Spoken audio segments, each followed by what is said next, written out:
Sobat properti dimanapun kalian berada saat ini, jumpa lagi dengan saya Lucy Wulandari dari SM Property, didukung oleh Arebi Banten. Hari ini saya akan mewawancarain narasumber saya, Kevin dari Maybank. ya, Kevin dari Maybank ya. Ini namanya Maybank itu tahu nggak? Kira-kira maksudnya apa? Maybank itu ada artinya nggak nih, Kevin? Wah, kalau misalkan dari itu aku kurang. Tidak tahu ya. Oke, Kevin, sudah berapa lama kamu kerja di Maybank?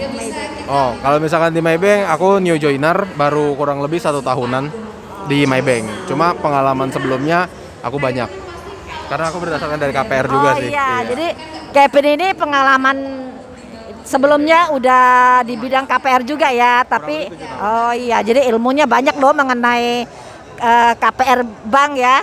Jadi kalau mau nanya-nanya seputar KPR Maybank nanti bisa datang ke sini atau nanti menghubungi Maybank. Kau di kantor mana nih? Aku di cabang Tangerang, dekat Pasar Lama. Oh, di dekat Pasar Lama ya. Kevin, boleh tahu nggak ya Kevin ya? Ini kan Maybank ini ikut Pesta KPR 2022. Tentu punya keunggulan ya yang bisa ditawarkan. Bisa cerita sedikit nggak? Apa sih keunggulan dari Maybank saat ini? Keunggulan Maybank itu salah satunya bunganya kita itu ada bunga subsidi. Bunga subsidi kita itu untuk 2 tahun pertama di 3,5% aja. Terus Maybank juga ada free administrasi. Kemudian ada diskon untuk asuransi jiwanya juga 17%. Keunggulan Maybank itu. Jadi keunggulannya itu dari bunga ya, yang subsidi bunga sama biaya. Oke. Menurut Kevin ya, sejauh ini yang ngajuin KPR itu kira-kira usianya berkisar berapa tahunnya? Berkisarnya itu karena ini mendukung dari acara Pesta KPR juga ya. Banyak juga sih anak-anak muda tuh yang udah melek investasi, mereka tuh bakalan masuk ke sini juga sih. Ada juga kemarin tuh ada yang umurnya tuh nasabah aku umurnya baru 27, itu juga udah mulai ngajuin. Anak-anak muda tuh udah mulai melek lah sekarang untuk membeli properti. Nah, dari yang ngajuin kredit itu ya Kevin, itu banyakkan diterima atau ditolak nih?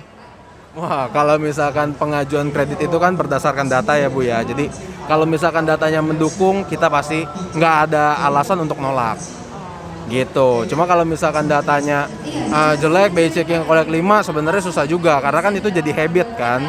Mereka tuh sampai kolek 5 kan ada waktunya, periode waktu yang sampai mereka tuh nunggak terus sampai menjadi kolek 5. Nah, ini yang kita hindari. Untuk nasabah-nasabah yang kayak gini, mereka tuh ada kesengajaan sampai nggak bayar dan selama itu. Jadi kalau misalkan untuk BI checking itu, slick checking, kolektibilitas itu tolong dijaga dengan baik. Gitu sih. Oh, gitu ya Kevin. Oh ya Kevin, mau nanya lagi ya Kevin. Biasanya ya Kevin, kalau orang yang ngajuin KPR itu taruhlah dia punya data pendukung kurang bagus ya. Kira-kira ada bantuan nggak dari Kevin bagaimana caranya supaya dia bisa diterima? Boleh dong, kita kan sebagai sales KPR itu kan juga sebagai konsultan ya. Jadi kita itu harus lihat sebenarnya tuh data apa sih yang dia nggak punya, data apa sih yang dia kurang.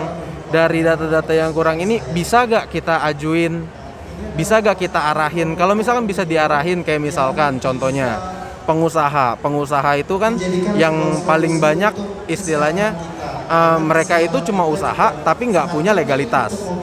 Kalau misalkan pengusahanya itu perorangan, ya kita tinggal minta mereka untuk bikin NIB-nya aja. Kalau misalkan dari perorangan, bikin NIB itu cukup untuk melakukan sebuah pengajuan. Sisanya data-data tambahannya itu ya didukung sama data-datanya mereka, data banknya kayak gimana, slick checkingnya kayak gimana, omsetnya kayak gimana, tercermin atau enggak, kurang lebih sih kayak gitu. Jadi kalau pengusaha misalnya banyak masuk banyak keluar, jadi mungkin saldonya kurang banyak, itu mungkin ada cara lain nggak bagaimana supaya bisa dibantu KPR-nya?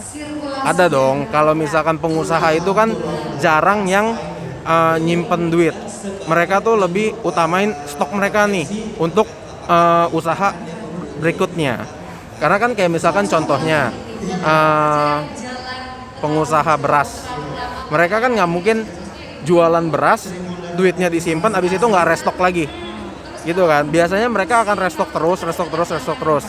Caranya kita ngelihat ini usahanya jalan atau enggak, kita lihat stoknya, kita lihat penjualannya, laporan penjualannya kayak gimana, gitu. Jadi kita nggak cuma lihat dari just data di rekeningnya aja atau gimana, kita kan juga analisa untuk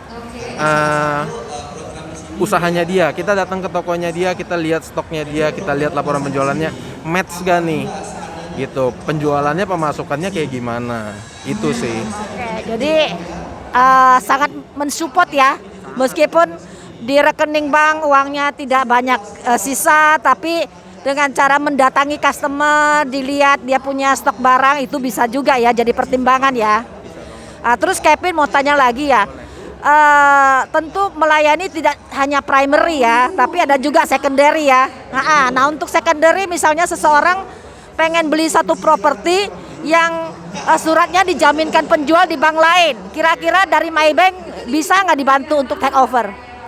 Bisa dong, itu kan namanya take over ya, tergantung nih ada plusnya atau enggak. Kalau misalnya nggak ada, itu namanya take over murni. Kita bisa untuk bantu sertifikat yang dijaminkan di bank lain, itu take over namanya. Terus jadi prosesnya sama kurang lebih, kita collect data, kita analisa, habis itu juga kita akan melakukan pengecekan untuk sertifikatnya sendiri, gitu. Jadi bisa dibantu. Bisa dibantu. Oke, sobat properti, kita lihat Maybank itu sangat membantu konsumen ya.